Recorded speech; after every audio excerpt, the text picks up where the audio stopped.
Hey everybody, good afternoon. Sasquatch here in an undisclosed location somewhere in the tick bite area. So I'm just going to tell y'all a little story about me as a child growing up in tick bite. I guess I was probably 14, maybe 15 years old when this story took place.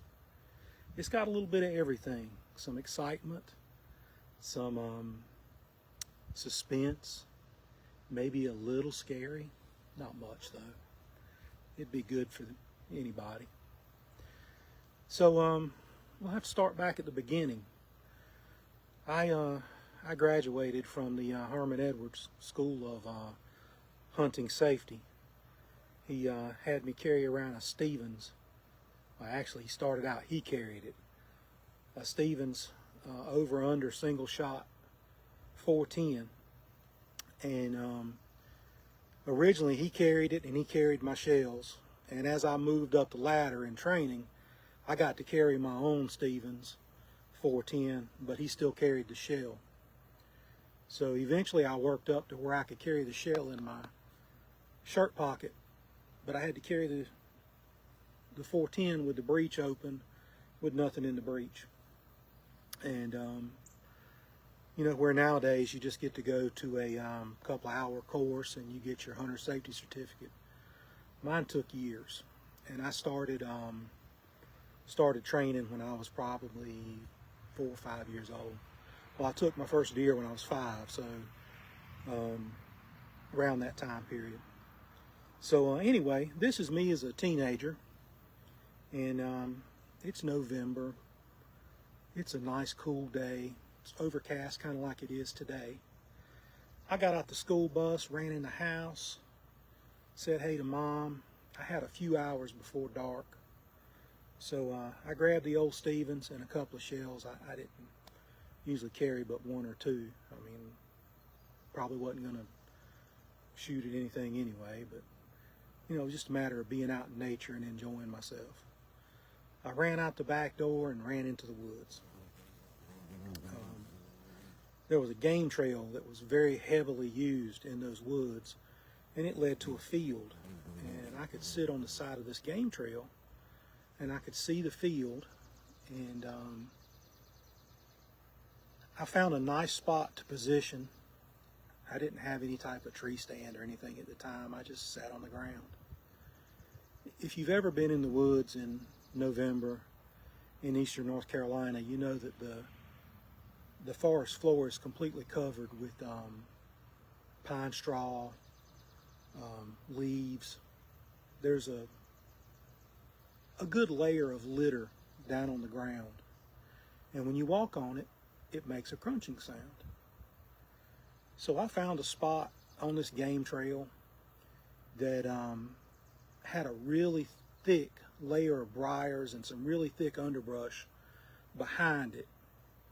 And I thought that would be a good place to sit because anything that came through there was going to come down the trail and they were going to avoid the briars and stuff behind me. So I found a place and I sat down and I laid the Stevens 410 across my lap. Of course, it was broke open and my shell was in my pocket. And I waited. It was getting later in the day. The sun was starting to go down. It was going to turn into twilight soon. I knew I didn't have but about probably an hour's worth of hunt that I could get in. So I sat there in the quiet. I listened to the birds chirp a little bit. And that's when I heard it off in the distance. Crunch, crunch. I thought, well, that doesn't sound like a bird. It doesn't really sound like a squirrel. I wonder what that is. I sit and I listened and I looked and I scanned all around me. Crunch, crunch. It got a little bit closer and a little bit louder and a little bit darker. Crunch, crunch. Whatever it was getting closer. It was not moving fast. And I peered down the game trail both directions, saw nothing. Crunch, crunch. Then I realized that the sound was coming from behind me. It was in this deep thicket of wood and briars. I thought, man, why is something coming from that way? Crunch, crunch. It got a little louder. My young mind started racing. What is this that's coming towards me? Is it a dog? Is it a house cat? Man, it might even be a skunk. We had skunks in the area, and my dog got sprayed by a skunk one time, and I didn't even want to be around her. She smelled so bad. But I wondered, could it be a skunk? Then I thought about the movies I'd been watching on TV about the monsters and the alligators, and maybe it was an alligator in Tick Bight, North Carolina coming to get me, who knows? Crunch, crunch. It was louder, it was closer. I sat still. I looked. I didn't want to move. I didn't want to make any sudden movements because it might be something that I wanted to connect with. But I regretted having my shell in my pocket and my Stevens laying across my lap with the breech open. I thought maybe I would reach up real slow and get my shell out of my pocket. As I started to move my hand, crunch, crunch, I froze because it was extremely close to me this time. It was almost directly behind me. I could feel the eyes peering down on me. Whatever this was directly behind me and looking at me. I could feel its gaze on me. The sun had almost gone completely down. I was completely in twilight. And I was getting a little nervous. A little kid, Crunch, crunch. It's even closer now. I'm listening for breathing. I don't hear any breathing, but I do know that crunching sound is almost directly behind the tree that I'm sitting next to. Whatever this thing is probably within arm's reach of me.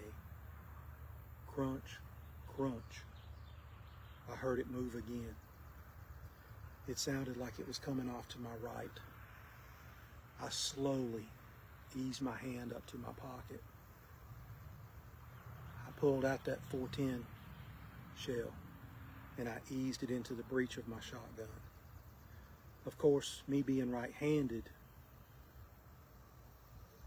the .410 was pointing in this direction, and whatever was approaching me was on this side.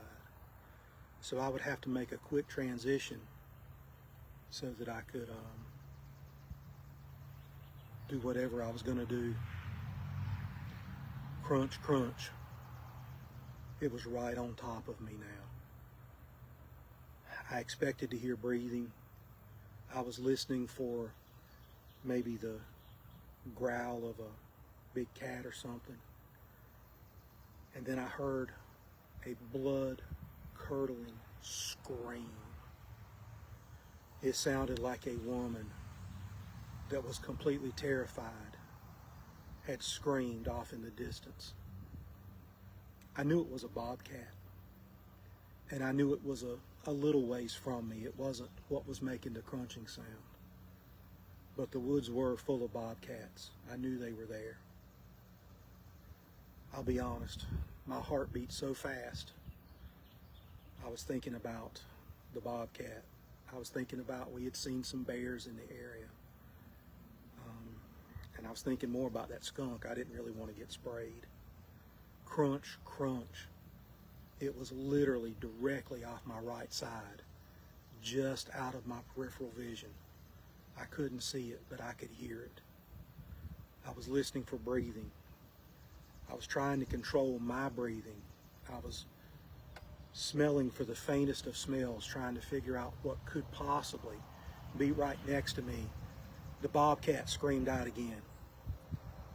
My heart rate went from 0 to 100. Again, the bobcat was a little ways in the distance, but it's still something to think about.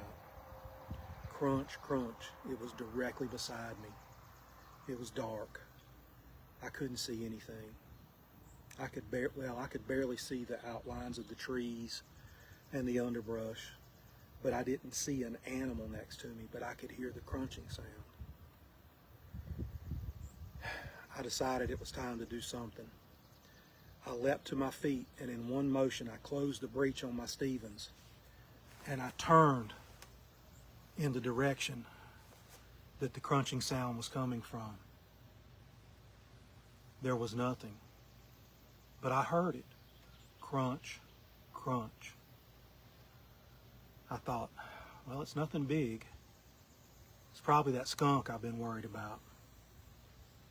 So I took out my flashlight and I shined it on the forest floor. And there, crawling past me, I couldn't believe my eyes. I relaxed a little. I popped the breech of the Stevens back open. Wasn't going to need that. And I sat there awestruck. In my flashlight beam was the largest box turtle I had ever seen in my life. And he just walked on past. Crunch, crunch, crunch, crunch. Completely oblivious to the fact that I was there. I had been terrified. I had been excited. I had been lots of things because I heard this approaching me. And the box turtle paid me no attention. I was sort of relieved it was just a box turtle. So I stood up, gathered up my things, started home. The bobcat screamed out again. And I'm going to tell you, that bobcat screaming is what made me not be late for dinner, because it put me in high gear. I was home in no time.